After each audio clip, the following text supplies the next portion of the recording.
हाय बच्चों, good morning. क्या हाल है? आज मैं करवाऊंगा आपको ग्रेविटेशनल चैप्टर का पूरा फुल रिव्यू। ओके, तो इससे पहले मैंने आपको ग्रेविटेशन चैप्टर जो है वो पूरा का पूरा डिटेल में करवाया है। ओके, डेरिवेशंस कराए हैं, साथ में न्यूमेरिकल्स भी कराया है, और आज हम इसका पूरा जो ग्रेविटेशनल जितना भी है उसका पूरा हम रिव्यू करेंगे। ओके, तो चलते हैं, हम अपनी वीडियो स्टार्ट करते हैं। ओके, क्लियर है? अच्छा, अब complete review of gravitations. Okay, तो सबसे पहले देखो gravitational force between the two body. तो स्टूडेंट ये हमने सबसे पहले क्वेश्चन किया था कि gravitational force between the two bodies is directly proportional to the product of the mass and inversely proportional to the square of the distance between them. Okay, तो ये हम बताएंगे। देखो यहाँ पे F is equal to G m1 m2 upon r square. Okay, gravitational force between the two bodies. Okay, clear है? अच्छा, अब देखो कि ये जो ग्रेविटेशनल फोर्स जो है वो हमें और क्या क्या बताता है। क्लियर? इसकी हमने आगे कैरेक्टरिस्टिक्स की थी। ओके, तो देखो ग्रेविटेशनल फोर्स जो है इसकी नेक्स्ट जो प्रॉपर्टी है वो क्या है कि ये एक्शंस एंड रिएक्शन को भी बताता है। Okay, 21। Okay, F12 is equal to minus F21 हमने क्वेश्चन किया था। Actions and reactions are equal but opposite in direction, कि दोनों फोर्सेज जो है वो इक्वल होंगी। क्लियर है? अच्छा जी, अब चलते हैं नेक्स्ट देखिए, शील्डिंग इज पॉसिबल। तो कहता है student let us suppose that अगर कोई दो ऑब्जेक्ट हैं तो उनके बीच में अगर एक थर्ड ऑब्जेक्ट भी आ रहा है। क्लियर? तो अगर हम उन दो ऑब्जेक्ट में से किसी एक ऑब्जेक्ट को शील्ड कर दें, प्रोटेक्ट कर दें, तो क्या उसके ऊपर ग्रेविटेशनल फोर्स जो है वो लगेगी। ओके, तो सबसे पहले स्टूडेंट याद रखना कि ग्रेविटेशनल फोर्स जो है वो किसी भी ऑब्जेक्ट के ऊपर लगनी ही लगनी है। ओके, हम उसको प्रोटेक्ट नहीं कर सकते, तो it means that shielding is not possible. Okay, तो यहां पे हमने क्या लिखना है, simply shielding is not possible. तो ये हमें पता है कि जो एनसीईआरटी का क्वेश्चन था उसमें भी ये आपके पास क्वेश्चन आया था कि शील्डिंग होती है या नहीं हो सकती। क्लियर? ओके, यहां तक ये क्लियर है। अब नेक्स्ट करते हैं हम क्वेश्चन जी। कैपिटल जी क्या है? Capital G is a gravitational constant, it is also known as universal gravitational constant, और इसकी वैल्यू कितनी है 6.67 into 10⁻⁻11 newton metre per square. तो ये हमने क्वेश्चन में बहुत बार किया है। ओके, तो लिखते हैं यहाँ पे 6.6732 इंटू 10⁻⁻11 न्यूटन मीटर स्क्वायर पर केजी स्क्वायर। ओके, यहां तक क्लियर है स्टूडेंट? ये मैं पूरा का पूरा फुल रिव्यू कर रहा हूं कि जिसने अगर चैप्टर में कुछ कम या ज्यादा कुछ रह गया है थोड़ा, तो ये इस टॉपिक को, ये मेरी इस वीडियो को देख के जो पूरा कवर कर लेगा। ओके, अच्छा, अब देखो यहाँ पे अर्थ। अच्छा, अब अर्थ के पैरामीटर्स है ना, उसको अब हम देखते हैं। क्लियर? अब देखो अर्थ, तो अर्थ का क्या है, सबसे पहले देखो कि अर्थ का मास कितना है, उसका रेडियस कितना है, और जो इसके ऊपर एक्सेलरेशन ड्यू टू ग्रेविटी लग रही है वो किस तरह से लग रही है। ओके, और साथ में उसकी शेप क्या है। क्लियर? उसी के ऊपर अब सारा अर्थ का डिटेल में करते हैं। सबसे पहले आता है आपका mass of the earth. Okay, तो मास ऑफ द अर्थ कितना आपका, तो स्टूडेंट ये हमने लिखा हुआ है बहुत बार, 6 into 10⁻24 kg।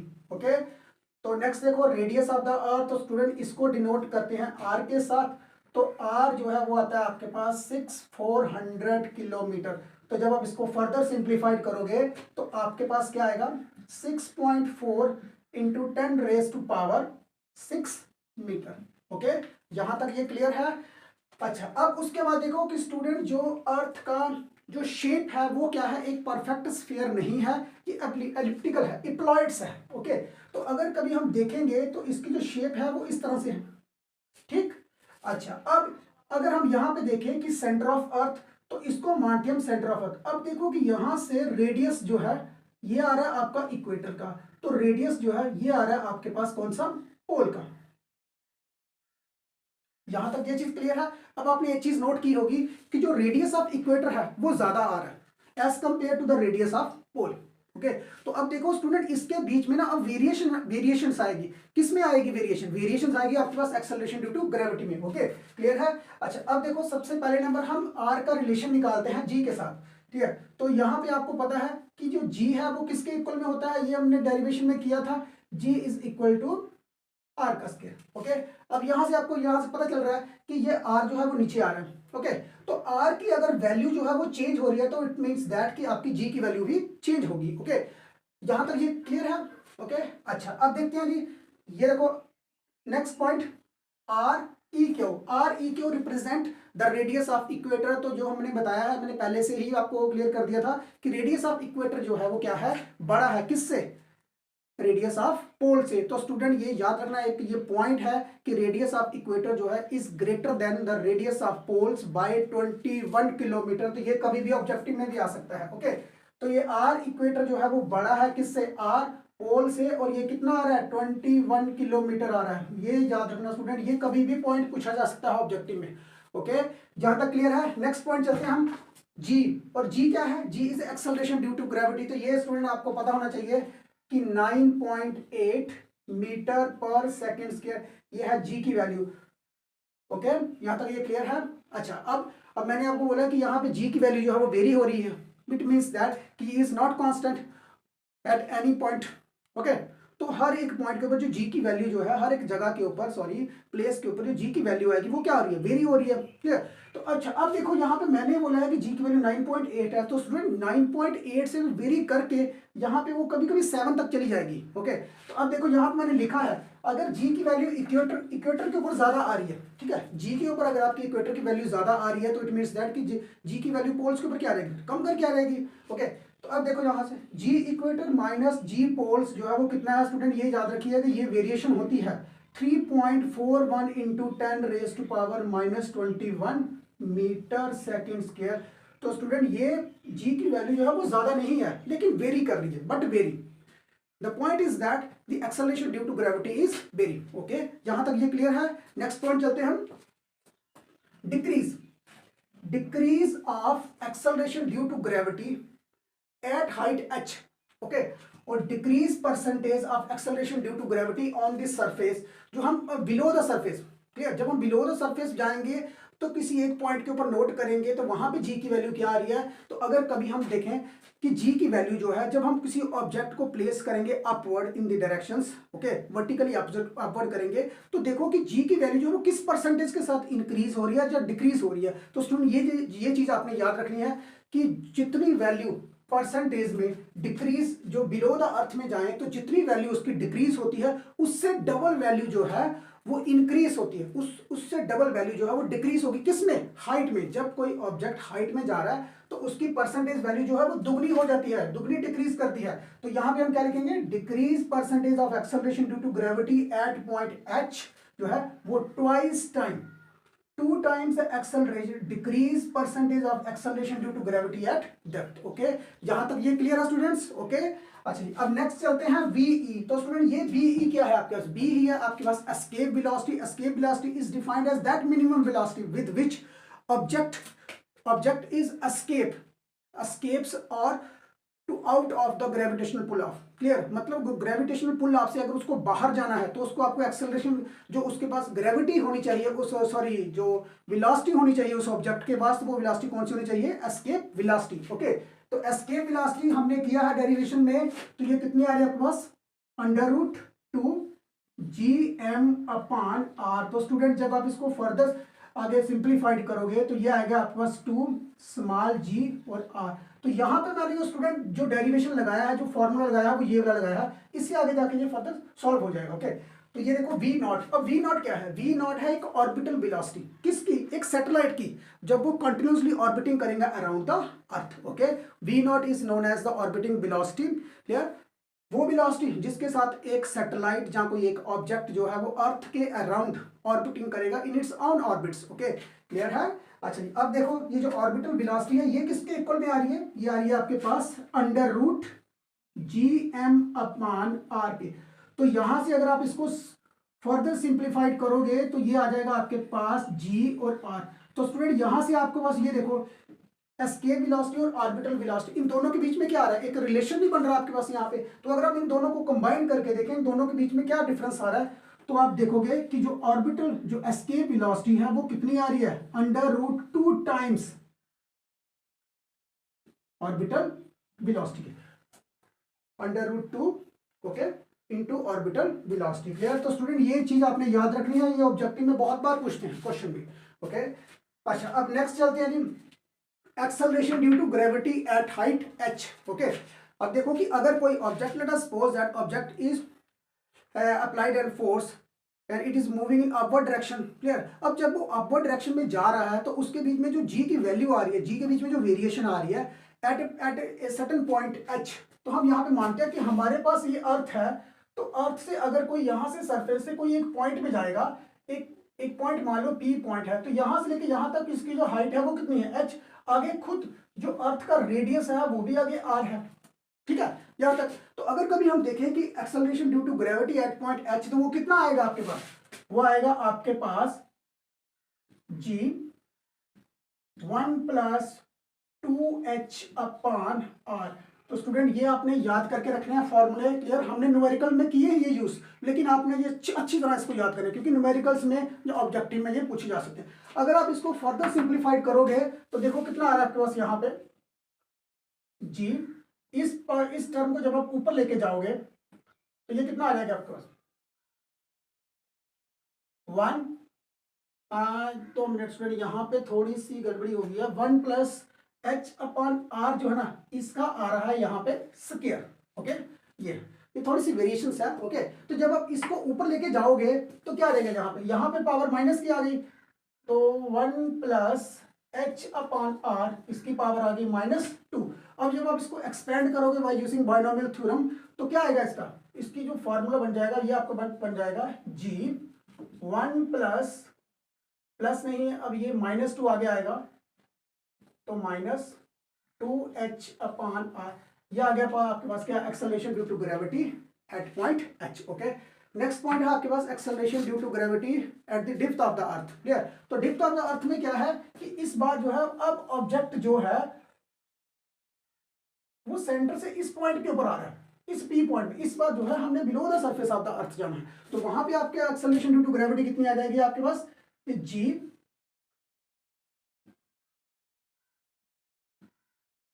1 + d upon R. तो स्टूडेंट अगर पहले तो यही फार्मूला लग जाएगा, अगर आप इस फार्मूला को अगर मॉडिफाई करोगे तो इसकी पावर कितनी है, 1 है। जब ये ऊपर टर्म चली जाएगी तो आपके पास आ रहा है यहाँ पे जी 1 - d अपॉन आर। तो स्टूडेंट ये चीज क्लियर है आपके पास, ओके। अच्छा, ये तो थे आपके पास जो न्यूमेरिकली जो फार्मूले आपने यूज करने थे, ओके। अच्छा, अब नेक्स्ट टॉपिक क्या है, इंटेंसिटी ऑफ ग्रेविटेशनल फील्ड। अब देखो कि इंटेंसिटी ऑफ ग्रेविटेशनल फील्ड जो है ना, कभी बच्चे जो है ना वो बड़े ज्यादा पजल हो जाते हैं कि इन दो तीन टर्म्स के बीच में इंटेंसिटी ऑफ ग्रेविटेशनल फील्ड क्या है, ग्रेविटेशनल पोटेंशियल क्या है, ग्रेविटेशनल पोटेंशियल एनर्जी क्या है। ये सारे के सारे स्टूडेंट एक जैसी टर्म तो है, लेकिन बड़ा ज्यादा डिफरेंस है इनके बीच में, क्लियर। अब यहाँ पे देखो intensity of gravitational field, intensity का क्या मतलब है, clear. Intensity it means that कि अर्थ के पास कितनी पावर है कि वो किसी चीज को कितनी ज्यादा खींचेगी अपनी तरफ, ओके। तो इट मींस दैट, तो ये जो इंटेंसिटी बता रहा है ये क्या बता रहा है, ये बता रहा है, ये किसकी बात कर रहा है, ये बात कर रहा है एक्सेलरेशन ड्यू टू ग्रेविटी की, ओके। लेकिन intensity of A gravitational field को हम डिनोट करते हैं ई के साथ, ओके। अब आप इसको ई के साथ डिनोट करो या जी के साथ डिनोट करो, बात तो एक है, ओके, क्लियर है। तो ई अगर आप देखोगे तो वो किसके इक्वल में आएगी, वो आएगी G M upon are square के बाद, ओके। यहां तक ये चीज क्लियर है, ओके। अच्छा जी, अब नेक्स्ट देखते हैं ग्रेविटेशनल पोटेंशियल, ओके। अब ग्रेविटेशनल पोटेंशियल क्या होता है, क्लियर। अच्छा, यहां तक देखिए, ये चीज समझे, ओके। अच्छा जी, अब जब भी कभी कोई वीडियो में नई चीज कोई समझ आए तो आप लोगों ने क्या करना है, उसको पॉज करके आपने देखना है, ओके। अच्छा जी, अब देखो जैसे ग्रेविटेशनल पोटेंशियल की अगर मैं बात करूंगा, अब आपने इस चीज को थोड़ा सा ध्यान से समझना है कि मान लो कि एक ऑब्जेक्ट है हमारे पास, वो हमने पहले से ही मान के रखना कि वो हमारे पास क्या है, अर्थ है, ठीक। अब एक दूसरा ऑब्जेक्ट है, एक स्मॉल ऑब्जेक्ट जिसका मास है स्मॉल एम, तो अर्थ का मास है कैपिटल एम। अब ग्रेविटेशनल पोटेंशियल क्या होगा, ग्रेविटेशनल पोटेंशियल होगा कि ये अर्थ जो है जब इस ऑब्जेक्ट को अपनी साइड खींचेगी, क्लियर, जब वो अपनी साइड खींचेगी तो क्या करे, ग्रेविटेशनल फील्ड क्या कर रहा है, वर्क डन कर रहा है, लेकिन किसके ऊपर कर रहा है, स्मॉल ऑब्जेक्ट के ऊपर कर रहा है। तो इट मींस दैट कि जो ग्रेविटेशनल पोटेंशियल है, सबसे पहले इसको डिनोट करो वी के साथ, और इसकी जो अपनी जो इनिशियल डेफिनेशन बन जाएगी वो क्या है, work per unit mass, work per unit mass, okay. तो जब आप इसका कभी फॉर्मूला लिखोगे तो वो किसके इक्वल में आ जाएगा, V is equal to -gm upon are, okay. V is equal to gm -gm upon small R के इक्वल में आ जाएगा। यहां तक स्टूडेंट क्लियर है, ओके। अच्छा, अब जो नेक्स्ट पॉइंट है वो आपके पास आ रहा है ग्रेविटेशनल पोटेंशियल एनर्जी। अब देखो स्टूडेंट, ये वेरी कर रहा है पॉइंट, पहले आया था इंटेंसिटी ऑफ ग्रेविटेशनल फील्ड, अब आ रहा है ग्रेविटेशनल पोटेंशियल। अब नेक्स्ट है ग्रेविटेशनल पोटेंशियल एनर्जी। सबसे पहले ये देखो कि ये क्या है, ग्रेविटेशनल पोटेंशियल एनर्जी। अगर कभी इसके यूनिट्स होंगे तो वो किस में होंगे, जूल्स में होंगे। तो जूल्स के जो यूनिट होते हैं वो किसके होते हैं, वर्क के यूनिट होते हैं। क्लियर। तो अब हम इसको इस तरह से लिख सकते हैं, ग्रेविटेशनल पोटेंशियल एनर्जी को क्या लिखेंगे, एक तरह का work done by a gravitational field. Okay, gravitational field ने कितना वर्क डन किया है। ओके, तो यहां से अब देखो, अगर हम यहां से इस डेफिनेशन से हम चले सीधा इससे, तो अब आपका ये वाला फॉर्मूला में देखो कि V is equal to work upon small m था ना, तो ये किसके इक्वल में आ रहा था आपका, माइनस GM अपॉन R। अगर आप इस मास को इस साइड ट्रांसपोज कर दो, ये कर दो, तो आपके पास क्या बच गया, सिंपल वर्क बच गया। ओके, तो सिंपली हमने यहाँ पे क्या निकालना है, वर्क का ही तो फॉर्मूला निकालना है। तो ग्रेविटेशनल पोटेंशियल एनर्जी को डिनोट करते हैं PE के साथ, इसको आगे जाके डिनोट करेंगे U के साथ। ओके, तो ये क्या है, वर्क डन है, तो वर्क डन का मैंने स्टूडेंट पहले से ही निकाल दिया फॉर्मूला। ये कितना आ जाएगा आपके पास, minus G small capital M small m upon R। Okay, यहां तक ये क्लियर है। अगर कोई भी डाउट होगा तो वो कमेंट में आप लोगों ने सेंड कर देना, ताकि मुझे क्लियर हो जाए, फिर मैं उसके ऊपर आपको नेक्स्ट दोबारा से डिटेल में समझाऊंगा आपको। क्लियर। ओके, अब देखो चेंज इन ग्रेविटेशनल पोटेंशियल, अब change in gravitational potential energy. Okay, तो अब यहाँ पे ये चीज देखो कि हमारे पास चेंज कब आती है, जब आपके पास एक पॉइंट से दूसरे पॉइंट के ऊपर ऑब्जेक्ट शिफ्ट हो। ओके, चेंज में क्या होगा कि आपके पास दो पोजीशंस होगी। ओके, मैं यहाँ पे डायग्राम में समझाता हूँ कि अगर ये हमारे पास अर्थ है, ओके, तो अर्थ का मास है कैपिटल M। तो अगर मैं कभी देखूंगा इसकी जो ग्रेविटेशनल फील्ड है वो ये है। ओके, तो ग्रेविटेशनल फील्ड के बीच में ये एक पॉइंट है यहाँ पे, इसका यहाँ से लेके तो यहाँ तक का जो डिस्टेंस है वो कितना है, R1। अगर मैं इसको यहाँ से शिफ्ट करके यहाँ पे ले जाता हूँ, R2 के ऊपर ले जाता हूँ, ठीक, तो यहाँ से लेके यहाँ तक का जो डिस्टेंस है वो कितना है आपके पास, R2। पहले पॉइंट P था, P से पॉइंट शिफ्ट होकर Q में चला गया, तो अब क्या आएगा आपका, यहां से देखो अब आपका क्या आ रहा है, यहाँ पे चेंज इन पोटेंशियल एनर्जी नहीं आ रहा, तो चेंज इन पोटेंशियल एनर्जी को सबसे पहले हम किससे डिनोट करेंगे, DU के साथ डिनोट करेंगे। क्लियर। ओके, समझा रही है ये चीज। ओके, अच्छा जी, अब ये देखो DU जो है वो किसके इक्वल में हो गया, स्मॉल चेंज आ रही है। स्मॉल चेंज किस में आ रही है, R1 से लेके R2 तक। तो सबसे पहले देखो कि ग्रेविटेशनल पोटेंशियल एनर्जी का फॉर्मूला क्या है। ग्रेविटेशनल पोटेंशियल एनर्जी का फॉर्मूला है आपके पास ये वाला, minus GM small m upon R। तो अब यहाँ पे सिंपल आप यहाँ पे लिख दो G capital M small m। Okay, तो हम यहाँ पे चेंज कर रहे हैं, चेंज कहाँ से लेके, R1 से लेके R2 तक जा रहा है, तो आप सिंपली यहाँ पे लिखो R2 minus 1 upon R1। Okay, यहां तक क्लियर है ये चीज। ओके, अब हम नेक्स्ट करते हैं इसके आगे।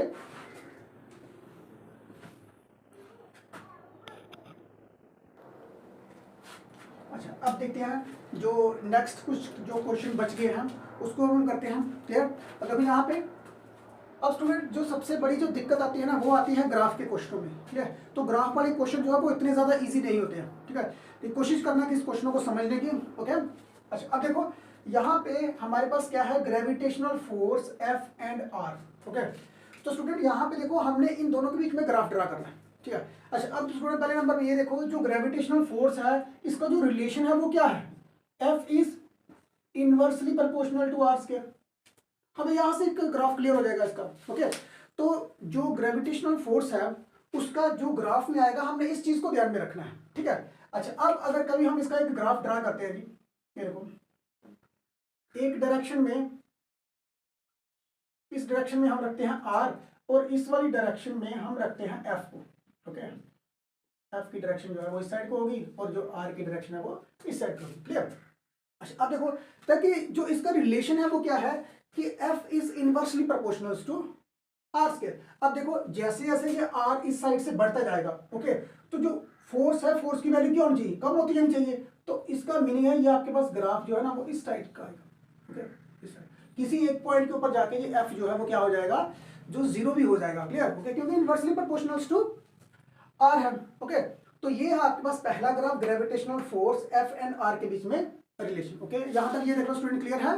ओके, जो ग्रेविटेशनल फोर्स है, gravitational force is inversely proportional to the square of the distance in between the two object. Clear. तो जब आप इसके बीच में ग्राफ ड्रा करोगे तो यहाँ पे एक चीज आपने ध्यान में रखनी है कि जैसे जैसे आप किसी एक ऑब्जेक्ट को दूसरे ऑब्जेक्ट से दूर करते जाओगे तो जो ग्रेविटेशनल फोर्स है वो क्या होती जाएगी, कम होती जाएगी। क्लियर। तो ये ग्राफ में क्या शो हो रहा है कि आपका F जो है वो क्या होता जा रहा है, कम होता जा रहा है विद रिस्पेक्ट टू डिस्टेंस के। ओके, तो सेकंड पॉइंट में देखो क्या आपके पास आ रहा है, जी और आर के बीच में रिलेशन निकालना है। अच्छा अब स्टूडेंट यहाँ पे देखना, इस चीज को थोड़ा सा ध्यान से समझना, क्लियर, ये मोस्ट इंपॉर्टेंट है। कभी ग्राफ के बीच में ऑब्जेक्टिव में ये ग्राफ पूछ देते हैं। ओके अब देखो यहाँ पे क्या है, देखो हमने जी और आर के बीच में रिलेशन ड्रा करना है, तो सबसे पहले हम क्या करेंगे, एक ग्राफ ड्रा करेंगे इसके लिए। ओके देखो इस साइड पे हमारा आ रहा है आर, ओके क्लियर है ये चीज, और इस साइड में हम रखते हैं अपनी acceleration due to gravity. Okay जहां तक ये चीज क्लियर है। अच्छा अब देखो स्टूडेंट, आप लोगों ने इस चीज को समझो कि यहाँ पे एक ओरिजिन है, तो इस डायग्राम को आपने रिलेट किससे करना है कि मान लो हमारे पास यहाँ पे अर्थ है। ओके तो अर्थ का मास क्या है, कैपिटल एम, तो ये है सेंटर। क्लियर, तो हमें पता है कि सेंटर में क्या होता है, एक्सेलरेशन ड्यू टू ग्रेविटी क्या है, जीरो होती है। ओके तो जैसे जैसे आप सेंटर से अर्थ के सरफेस के ऊपर आते जा रहे हो, क्या आते जा रहे हो, आर तक पहुंच रहे हो, तो आर की वैल्यू जो है वो मैक्सिमम हो रही है। ओके तो अगर कभी हम यहां से कितना डिस्टेंस कवर करें, आर डिस्टेंस कवर करें, तो मान लो मैं लेट अस सपोज दैट कि मैं इस पॉइंट तक मैं मानता हूं कि मेरा आर पॉइंट है। ओके क्लियर, तो जो एक्सेलरेशन ड्यू टू ग्रेविटी है वो क्या होनी चाहिए, मैक्सिमम होनी चाहिए। ओके ये चीज समझ आ रही है। अब देखो ना, जैसे जैसे आर बढ़ता जा रहा है, जी भी आपकी क्या होती जा रही है, जीरो से बढ़ती जा रही है और 9.8 हो रही है। ओके तो यहाँ पे एक चीज क्लियर हो रही है कि विद रिस्पेक्ट टू आर जो है वो जी क्या हो रही है, बढ़ती जा रही है। अगर हम यहां से इस पॉइंट से सेंटर से बढ़ाते जाएंगे, ये देखो ये पॉइंट, ओके इस पॉइंट तक मैं मान लेता हूं कि जो आर बिल्कुल इस पॉइंट, ठीक है, इस पॉइंट तक जो जी की वैल्यू है वो विद रिस्पेक्ट टू आर जो है वो बढ़ती जा रही है। ओके तो इस पॉइंट के ऊपर आ गई मैक्सिमम, मतलब ये पॉइंट आपका कौन सा आ गया, ये सरफेस वाला पॉइंट आ गया, जो पी पॉइंट हम रख लेते हैं। ओके इस पॉइंट पे ठीक मैक्सिमम वैल्यू होगी, तो मैक्सिमम वैल्यू अगर आती है तो इसको इस साइड से करो, लाइन ड्रा करो, और इधर से भी आप लाइन ड्रा कर दो। ये देखो ये डिस्टेंस के ऊपर आर आ गया, इस साइड आर है और इस साइड क्या आ गई, एक्सेलरेशन ड्यू टू ग्रेविटी। अब स्टूडेंट याद रखना कि जब भी कभी एक्सेलरेशन ड्यू टू ग्रेविटी जो है on the surface of earth, तो उसका एक रिलेशन है, वो रिलेशन क्या है, G is equal to capital G M upon are square. Okay तो ये सबसे मैक्सिमम वैल्यू है कहां पे, आर के ऊपर। तो अगर आपकी यहां पे मैक्सिमम वैल्यू, तो इस वाले पॉइंट के ऊपर फिर आपकी जी कितनी आ रही है, फिर इस वाले पॉइंट के ऊपर आपकी जी आ रही है capital G M upon are square. Okay यहां तक ये चीज क्लियर है। अच्छा अब स्टूडेंट यहां तक तो आपके पास ये क्लियर है कि हमारा ये वाला पोर्शन जो है वो क्या है, कि आपका जो जी है वो बढ़ता जा रहा है विद रिस्पेक्ट टू आर, आपका आर इस साइड से बढ़ता जा रहा है और आपकी जी की वैल्यू क्या होती जा रही है, बढ़ती जा रही है। ओके अच्छा अब देखो कि अब इसी डायग्राम को आप फर्दर एक्सटेंड करो आगे, कि अगर हम ऑब्जेक्ट को ऊपर लेके जा रहे हैं, हाइट पे लेके जा रहे हैं, क्लियर, हाइट एच पे, तो जब भी कभी हम किसी ऑब्जेक्ट को हाइट के ऊपर लेके जाते हैं, तो हमारी जो एक्सेलरेशन ड्यू टू ग्रेविटी है वो क्या होती है, कम होती है। ओके तो इट मींस दैट कि अब जब आर की वैल्यू बढ़ेगी, आर की वैल्यू जब इंक्रीज होगी, क्लियर, तो जी क्या होगी, कम होगी। तो अगर हम यहां से आर की वैल्यू इस साइड बढ़ाएंगे, तो जो जी की वैल्यू है ना वो कम होती जाएगी, और किसी एक पॉइंट के ऊपर आपके जी की वैल्यू जो है वो क्या हो जाएगी, जीरो भी हो जाएगी, जब आप ग्रेविटेशन पुल आपसे क्या हो जाएगा, बाहर चले जाओगे। ओके तो फिर ये वाला रिलेशन आपका कौन सा है, ये वाला रिलेशन आपको बता रहा है कि जो जी है वो क्या है, इनवर्सली प्रोपोर्शनल है किसके, 1/r के। ओके यहां तक ये चीज क्लियर है। ओके अब डेरिवेशन में आपके पास क्या है, यहाँ पे आर का स्क्वायर है, तो इट मींस दैट यहाँ पे आर जो है वो बढ़ रहा है। स्टूडेंट यहाँ पे याद रखना, जो एक्सेलरेशन ड्यू टू ग्रेविटी है वो डायरेक्टली प्रोपोर्शनल टू आर आ रहा है। ओके आर जैसे जैसे आप आर बढ़ाते जा रहे हो तो आपकी जी भी बढ़ती जा रही है, लेकिन इस रिलेशन में जी जो है वो इनवर्सली प्रोपोर्शनल है 1/r स्क्वायर के। ओके ये चीज क्लियर है आपके पास। ओके अच्छा जी यहां तक ये समझ आएगा आपको अच्छी तरह से। ओके अच्छा अब देखो नेक्स्ट पॉइंट, देखो नेक्स्ट पॉइंट में क्या है, gravity, intensity of gravitational field. तो स्टूडेंट सबसे पहले नंबर पे देखो कि इंटेंसिटी ऑफ ग्रेविटेशनल फील्ड है क्या। Intensity of the gravitational field मैंने आपको पहले से ही बता दिया था कि जो मर्जी आप जैसे मर्जी करके बात करो, आप बात कर रहे हो किसकी, जी की। ओके तो सिंपल आपने बिल्कुल सेम टू सेम इसका भी आपने ग्राफ ड्रा करना है। इस साइड में आपका आ गया आर, ये आपके पास है पॉइंट ओरिजिन, और इस साइड में आ गया ई। ओके ई की डायरेक्शन इस साइड पे और आर की डायरेक्शन इस साइड पे। ओके यहां तक ये चीज क्लियर है। अच्छा जी अब देखो यहां पे जैसे जैसे मैंने आपको बताया था कि जैसे आप सेंटर से आगे आओगे, इस पॉइंट तक आते हो, मान लो आर है। ओके तो आर की सबसे ज्यादा वैल्यू हो जाएगी इस पॉइंट पे, तो इस पॉइंट को आप कवर करो। तो मैंने स्टूडेंट आपको बोला है आप चाहे ई की बात करो या जी की बात करो, तो ये सीधा किसके बराबर आएगा आपके पास, is equal to g M upon are square के। यहां तक ये क्लियर है? तो इट मीन्स दैट ये वाला जो पॉइंट है, ये पॉइंट आपको क्या बता रहा है कि ई जो है वो डायरेक्टली प्रोपोर्शनल टू आर आ रहा है। ओके, अच्छा, अब जैसे जैसे आपका आर बढ़ता जाएगा तो ये भी डिक्रीज होती जाएगी। ओके, तो जो ग्रेविटेशनल, जो intensity of the gravitational field है, जैसे जैसे आप आर को बढ़ाते जाओगे तो जो ग्रेविटेशनल फील्ड है, ग्रेविटी जो है वो भी कम होती जाएगी। Intensity of gravitational field is also known as acceleration due to gravity. Okay, तो ये भी आपके पास जो है वो क्या होती जाएगी, डिक्रीज होती जाएगी विद रिस्पेक्ट टू आर। जैसे जैसे आर बढ़ता जाएगा ये क्या होती जाएगी, डिक्रीज होती जाएगी, और जो ई है वो इनवर्सली प्रोपोर्शनल आ जाएगी किसके, 1/r² लिख दो। Okay, with respect to R. Okay, ये चीज। अच्छा जी, अब देखो आप यहाँ पे r लिखो, जहाँ स्टूडेंट यहाँ पे 1/r² लिखो, बात एक ही है। ओके, क्योंकि r जो है वो r का डिस्टेंस बहुत ज्यादा है as compare to height of the satellite, height of the object, तो हमें r को जो है वो कभी सॉरी h को कभी कभी निगलेक्ट करना पड़ता है। तो जो r है, r को आप इस तरह से समझो कि r आपका क्या है, r+h है। तो फिर अगर ये h की वैल्यू बहुत ज्यादा कम है तो फिर ये अप्रोक्सीमेटली हम इसको मान सकते हैं ये r ही होता है। ओके, क्लियर है यहाँ तक स्टूडेंट? ओके, अच्छा जी, अब नेक्स्ट पॉइंट है आपका ग्रेविटेशनल पोटेंशियल एनर्जी और साथ में डिस्टेंस r का। ओके, तो ये वाला तो आपको समझ आ गया होगा अच्छी तरह से। ओके, अच्छा, अब नेक्स्ट करते हैं जी। नेक्स्ट में क्या है कि आपके पास है ग्रेविटेशनल पोटेंशियल एनर्जी। अब बड़ी बात यह है कि आपके पास सबसे पहले पता होना चाहिए कि ग्रेविटेशनल पोटेंशियल एनर्जी जो है वो कितनी होती है। ओके, अच्छा, अब देखो मैंने आपको डेरिवेशन में पहले बताया था कि जो ग्रेविटेशनल पोटेंशियल एनर्जी होती है वो U इज इक्वल टू किसके इक्वल में थे आपके पास, G capital M small m/r, ये था। ओके, अच्छा, अब देखो आपकी जो एनर्जी है वो क्या है, नेगेटिव है। तो पहले हम ग्राफ ड्रा करेंगे इसके लिए। तो ग्राफ में क्या है, देखो आप स्टूडेंट देखो यहाँ पे डिस्टेंस है r, तो अगर हम कभी इसके लेके चलेंगे डिस्टेंस, तो डिस्टेंस आपका आ रहा है इस साइड पे, तो जो मेरा पोटेंशियल एनर्जी है तो ये आ रहा है आपके पास u। अब देखो, अब स्टूडेंट यहाँ पे मैंने नीचे लाइन क्यों ड्रा की है, ये देखो आपके पास जो पोटेंशियल एनर्जी वो आ रही है नेगेटिव में, तो इट मीन्स दैट यहां से आपकी किसी एक पॉइंट के ऊपर, मैं मान लेता हूं इस पॉइंट के ऊपर आपकी जो u की वैल्यू है वो क्या है, नेगेटिव, मतलब नेगेटिव u। तो जो u की वैल्यू होगी यहाँ पे वो कितनी है, यहाँ पे Gm स्मॉल m/r। इस पॉइंट के ऊपर हमें u की वैल्यू देखनी है, तो u की वैल्यू अगर नेगेटिव देखें तो वो इस लाइन में देखेंगे। क्लियर? तो इस पॉइंट के ऊपर आपकी g की वैल्यू आ रही है। ओके, अच्छा, यहां तक ये चीज क्लियर है? अच्छा, अब देखो जैसे जैसे आपका r जो है वो बढ़ता जाएगा, जैसे जैसे आपका r जो है वो बढ़ता जाएगा तो g की वैल्यू जो है वो नेगेटिव से क्या होती जाएगी, पॉजिटिव होती जाएगी। तो इट मीन्स दैट कि अगर आप यहाँ पे इस पॉइंट के ऊपर लेके चलते हो, यहां से इस पॉइंट तक, ये देखो मैंने माना कि यहां तक मेरा पॉइंट है, एक पॉइंट ऐसा पॉइंट है जो r पॉइंट है, मैं यहां से लेके यहां तक गया, r डिस्टेंस तक गया, r डिस्टेंस तक। तो जैसे मैं r डिस्टेंस तक जा रहा हूं तो मेरे पास जो पोटेंशियल एनर्जी है वो तो ये पॉइंट पे आ रही है, इस पॉइंट पे। ओके, तो मैंने यहाँ पे लिख दी है। ओके, या -Gm/r। ओके, तो अब अगर मेरा r जो है वो डेट मतलब विद रिस्पेक्ट टू टाइम बढ़ता जा रहा है तो फिर मेरी g की वैल्यू जो है वो, पहले g की वैल्यू यहाँ पे थी, अब ये g की वैल्यू जो है वो कम होती होती अब ये पॉजिटिव होती जाएगी।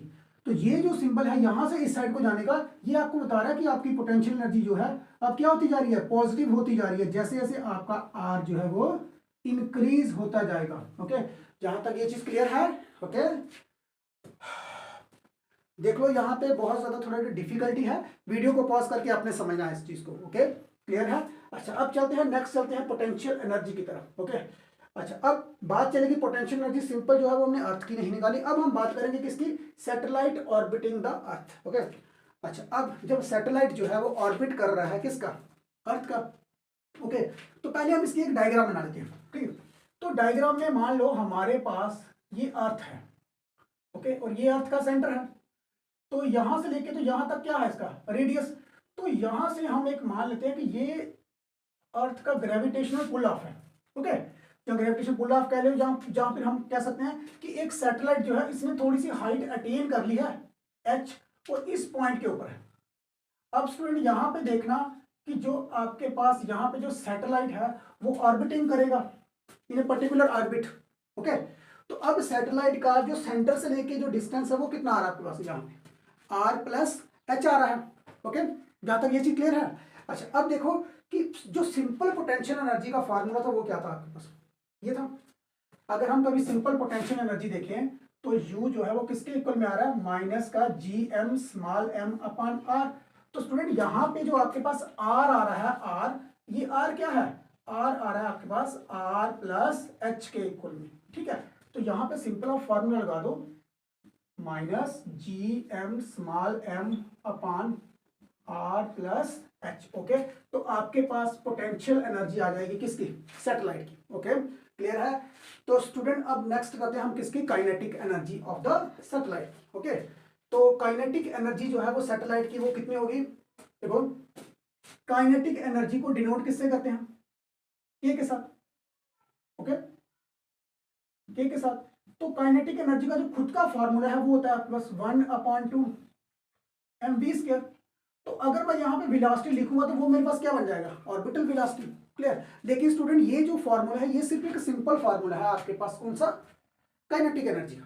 क्लियर, काइनेटिक एनर्जी का फॉर्मूला सिंपल है क्योंकि हमें चाहिए काइनेटिक एनर्जी किसकी, एक सैटेलाइट की। ओके, तो सैटेलाइट जो ऑर्बिटिंग कर रहा है in a particular orbits. Okay, clear. तो जो इसका फॉर्मूला है स्टूडेंट, इसके हमने डेरिवेशन की थी, तो डेरिवेशन के बीच में अब हमने सिर्फ डायरेक्ट फॉर्मूला लिखेंगे, तो वो बन जाएगा आपके पास यहाँ पे g capital m small M upon 2 times r plus h. बस यही फॉर्मूला है इसका। क्लियर, इसमें सिर्फ ये है कि यहाँ पे नीचे 2 आ रहा है।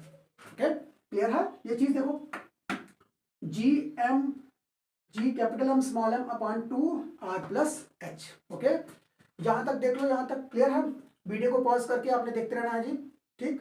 रिपीट में जहां पे नहीं समझ आएगी पिछली वीडियोस देख लेना, वहां पे आपको मैंने पूरे डेरिवेशन जो है वो क्लियर में लिखे हुए। ओके, अच्छा अब देखो यहाँ पे टोटल एनर्जी। तो स्टूडेंट यहाँ पे देखो जो टोटल एनर्जी होती है, total energy is always the sum of the kinetic energy and potential energy. तो ये आपको पता है।